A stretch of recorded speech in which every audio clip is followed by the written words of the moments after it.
So, bali, dito na naman tayo sa tinels natin dati. At kesame naman yung project natin dito. Kesame naman tayo rito. Yan, nag-wall angle na tayo after natin mag-level. Wall angle na tayo. Tapos maglalagay tayo ng ceiling fan na dalawa rito. At saka sa mga wall. Saka maglilipat tayo ng whiteboard saka blackboard.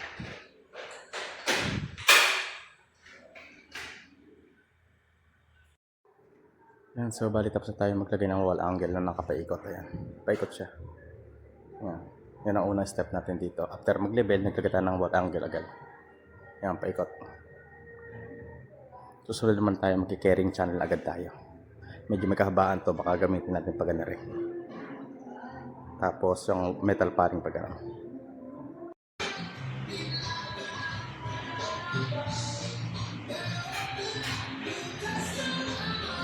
Ang iyong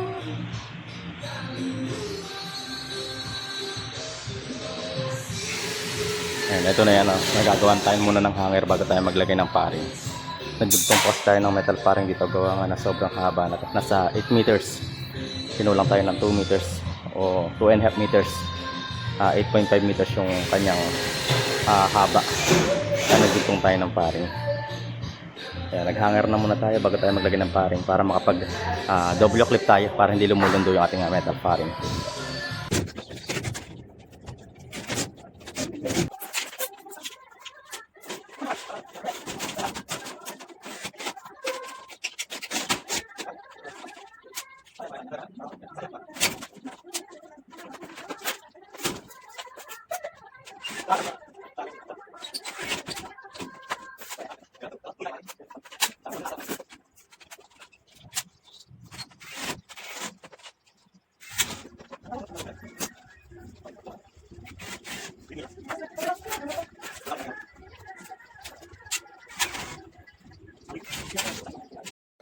Yan, so bali ito nangyari natin ngayong araw.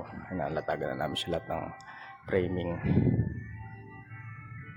Bukas maglalatag na tayo ng hardteflex dito.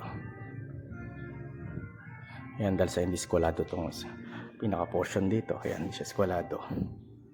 Yan, nagkaroon siya itong putol dito tsaka sa portion na to, pero nakahanger pa rin yan para matibay pa rin siya. Yan.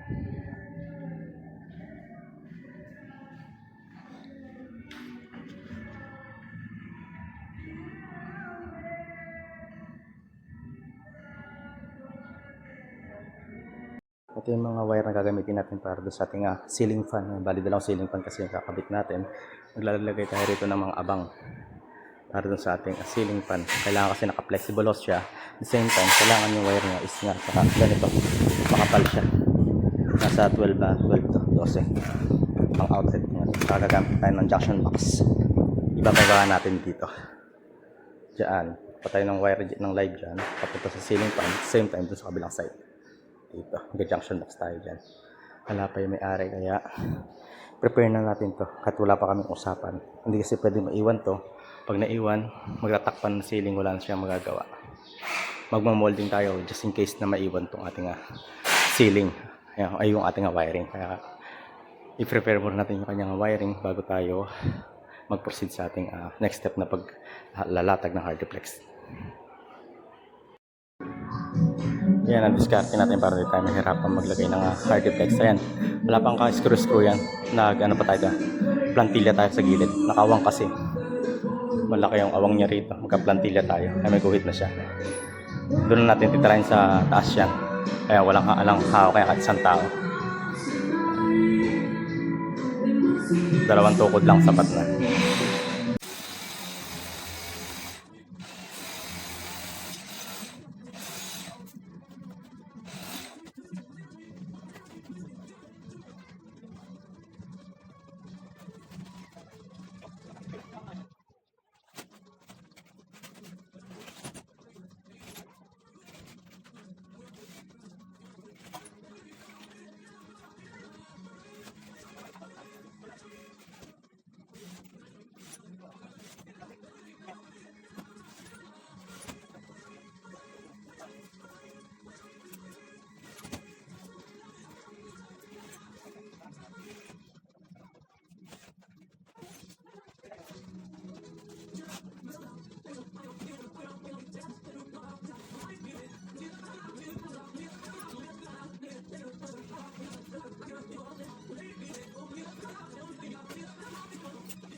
So bali, ayan, konti na lang, nangyari na tayo. Bali yung 6 na buo. 6 pieces yung buong plyboard ay na hardiplex, then puro soroho na maliliit. Konting-konti na lang, paikot na lang. Ayan, isang buo na lang doon, tapos puro maliliit na paikot. Ayan, so bali second day. Ito nangyari namin second day na tapos namin mag-ceiling.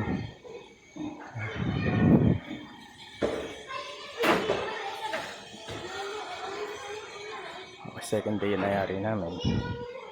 Ayan, tapos na kami rito. Bukas papalipat yung board dun sa dalawang bintana sa saraduhan, tapos mag-wiring tayo ng ceiling dito, ceiling fan. Then yari na tayo rito.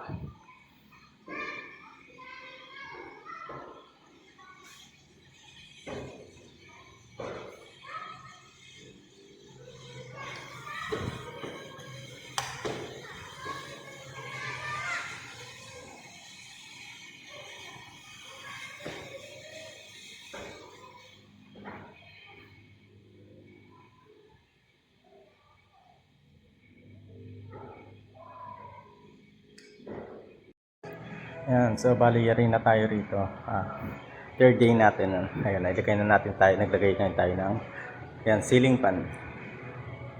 Ayan, ceiling fan tsaka yung mga wall fan. Kinabit na natin. Ngayon itong whiteboard, lalagay natin doon sa isang bintana para matakpan na yan. Tsaka yung green board, doon naman sa part na yan. Ayan, handa na tayo rito sa ating ceiling work.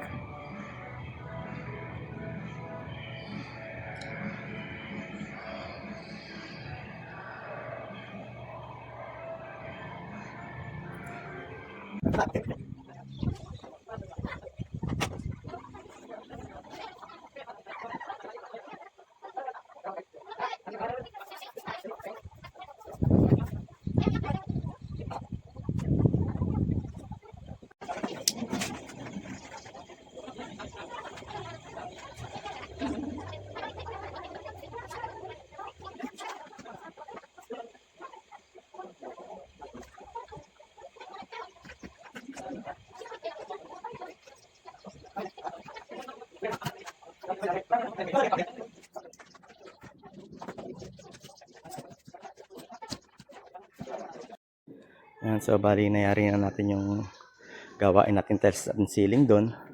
Ito naman yung mamaya, magkapalit tayo dito ng gutter. Ayan, sira na kasi doon. Sa port na yun, may butas doon kaya tumutulo sa loob na. Ayun na, may butas siya ron. May butas siya dyan sa part na yan. Ayan. Butas siya rito, ano? Ayan, butas siya. Kaya tumutulo, papalitan natin yan mamaya. Balitaran yan. Both side, no? Both side. 6 na gutter. Dito, tsaka sa kabila. Tapos yung loob na to, ceiling naman ng project natin dyan. Papalitan natin. Sira na kasi yung ceiling. Ayun yung gutter. Mamaya, ayusin na natin gutter dyan. Tapos, nagkapatiles na tayo ng CR. Tsaka sidings na isama na natin yung pinaka-floor ng CR na napagawa na natin. Ito, may tutugtong na natin to para may sabay na natin mamaya. Sakaling mayayari tayo sa tile stain. Tapos, isasabay ko na rin dito yung ayan, hand washing. Sa portion na yan, gagawa tayo ng hand wash dito. Gawa tayo ng hand wash. Ayan, ito yung ating mga materials dito. Ayan. Bisitahin lang natin dito yung ating ginawa. Pinabit natin kahapon pinto. Nagkabit kasi ako ng pinto rito kahapon, 2. Ito sa may grade 3. Ito. Yan, in-overtime namin kahapon. Ito kinabit natin na pinaka panel door niya. Tapos yung isa din na pinaltan na rin natin. Then naglilinis na lang ng mga estudyante rito para bukas diretso na silang sa Monday. Papasok na sila rito. Ano? Ito na yung kanyang panel. Ayan, naglilinis na sila rito. Medyo ito yung kanyang panel. Yung panel niya, no? Panel niya yan. Tapos, ito yung ating kinabit kahapon na ceiling. At saka yan, nakakabit na lahat ng ceiling niya. Ayan, mas estudyante rito, masisipag. Ayan, naglinis na sila rito. Yung dalawang board na pinapalagay nila ni ma'am dito. Request kasi ni ma'am na ilagay dito, takpan yung dalawang bintana rito. Ayan, takpan yan. Ayan. Ayan siya. Tsaka yung kanyang mga ceiling fan, okay na rin. Working din yung ceiling fan na yan. Maandar na yan. Ayan. Yung isang control na isang ceiling fan na yan sa part na yan. Ayan. Naglilinis na yung estudyante rito. Pasok nila na Monday. Ayan. Baby, say hi. Uy, say hi. Welcome to my vlog. Ayan na. Konti lang po. Ayan. Yung mga bata na.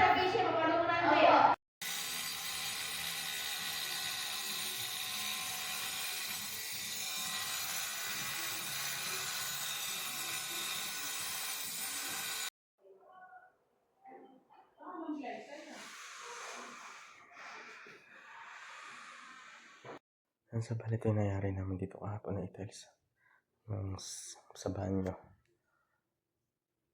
May pinahabol naman nila yung flooring dito para maisabay na natin yung indoor. Itsura niya.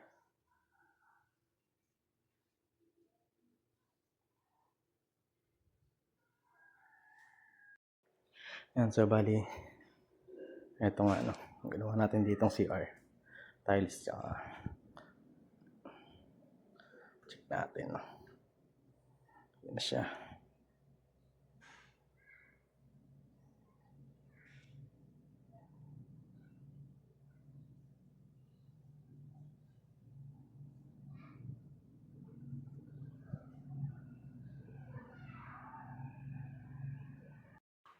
Yan, so bali napakarami.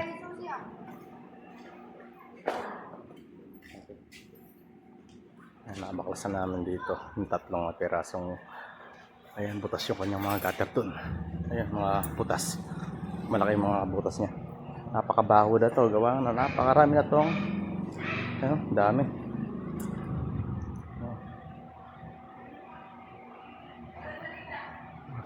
Sobrang baho niya, gawa na napakarami niyang paniki.